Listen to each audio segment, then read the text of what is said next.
د غزني ولایت د پوهنې ریاست لخوا د سیرت النبي سیالۍ واخیستل شوه. د دغه ازموینې مسؤلینو وویل چې دغه سیالۍ د مرکز او ولسوالیو د خصوصي او دولتي ښوونځیو د 900 څخه زیاتو زده کوونکو ترمنځ پیل شوې وه چې نن د ولایت مقام په انګړ کې واخیستل شوه. تر 200 نه زیاتو زده کوونکو د مختلفو ټولګیو پکې برخه اخیستلې ده او دا د معارف شهر لخوا البته د پوهنې ریاست په اجازه او په همکارۍ باندې پلان اچول شوی.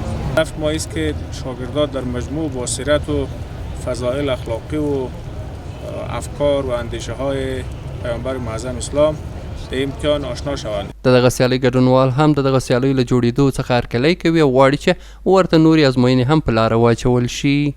د امتحان کې موږ په دې خاطر ګډون وکړ چې موږ تاسو موږ جرأت وکړو په داسې وخت کې او ډېر دا موږ ته ډېر فایده لري چې رسول الله صلی الله علیه وسلم له اخلاق څخه لار شیخ څخه موږ خبرېږو.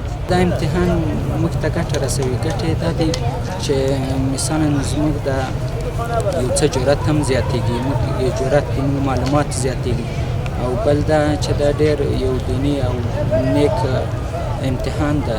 دا په داسې حال کې ده چې څو ورځې مخکې په دغه ولایت کې د صرف او نحو سیالۍ ترسره شوې وه چې پکې 10 تنو غوره ګډون کوونکو ته ډالۍ وویشل شوې.